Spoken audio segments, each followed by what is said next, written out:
अस्सलाम अलैकुम। Islamic life channel पर खुश आमदीद। कुरान और नबी पाक की तालीमात से मुतासिर होकर नेक और मुकम्मल ज़िंदगी गुजारने के लिए आपका रहनुमा हर हफ्ते नई वीडियोस के लिए हमारे चैनल को सब्सक्राइब करें और आइए एक साथ ईमान और इल्म में इजाफा करें।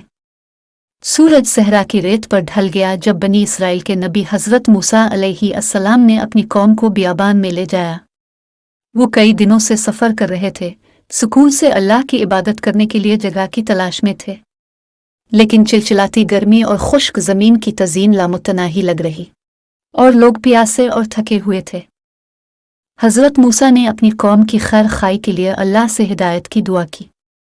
ए रब, हम सूखे और थक चुके हैं, हमें पानी का रास्ता दिखा और हमें सहरा की इस सख्त हालत से निजात अता फरमा। जब वो नमाज से फारिग हुआ तो उफ़ुक़ पर एक शक्ल नमूदार हुई। जब वो करीब आई तो हज़रत मूसा ने देखा कि एक औरत है, उसका चेहरा शफ़क़त से चमक रहा है और उसकी आंखें ईमान से चमक रही हैं।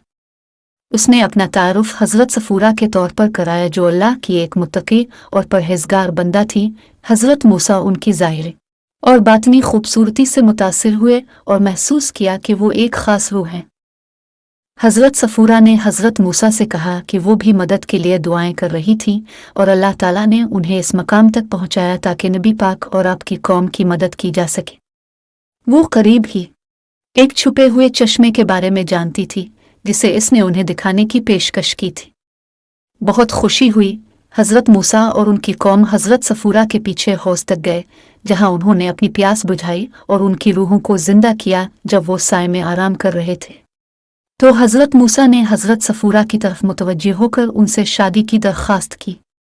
वो इसकी तक़ू, हमदर्दी और ताकत की तरफ राग़िब हुआ और जानता था कि वो उनके आने वाले बच्चों की बेहतरीन साथी और माँ होगी।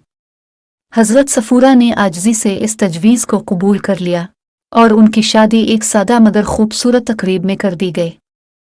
हज़रत मूसा और हज़रत सफ़ूरा का एक बेटा था जिसका नाम हज़रत हारून था, जो अपनी ज़ात में एक अजीम रहनुमा और पैगंबर होगा। हज़रत सफ़ूरा की हिकमत, सब्र और रहमदिली ने न सिर्फ उनके ख़ानदान बल्कि पूरी बरादरी को मुतासिर किया। वो मुश्किल वक्त में उम्मीद और ताकत की अलामत बन गई, एक याद दहानी के अल्लाह की नेमतें और रहनुमाई उन लोगों के लिए हमेशा दस्तयाब रहती है जो इखलास और ईमान के साथ उनकी तलाश करते हैं। हज़रत मूसा और हज़रत सफ़ूरा की कहानी हमें नमाज की ताकत, ख़ानदान और बरादरी की अहमियत और एक शख्स के दूसरों की ज़िंदगियों पर क्या असरात मुरतब कर सकता है के बारे में कीमती सबक सिखाता है। उनकी मिसाल हमें ईमान, महब्बत और हमदर्दी पर मबनी मजबूत ख़ानदानों और बरादरियों की तामीर की तरगीब दे और हम ज़िंदगी के बियाबानों में अपने सफ़र में हमेशा अल्लाह की रहनुमाई और बरकत हासिल करें। इस कहानी में हम इस्लामी अक़दार की खूबसूरती को अमली शक्ल में देखते हैं, नमाज की अहमियत, ख़ानदान और बरादरी की कदर और दूसरों पर रहम और शफ़क़त के असरात।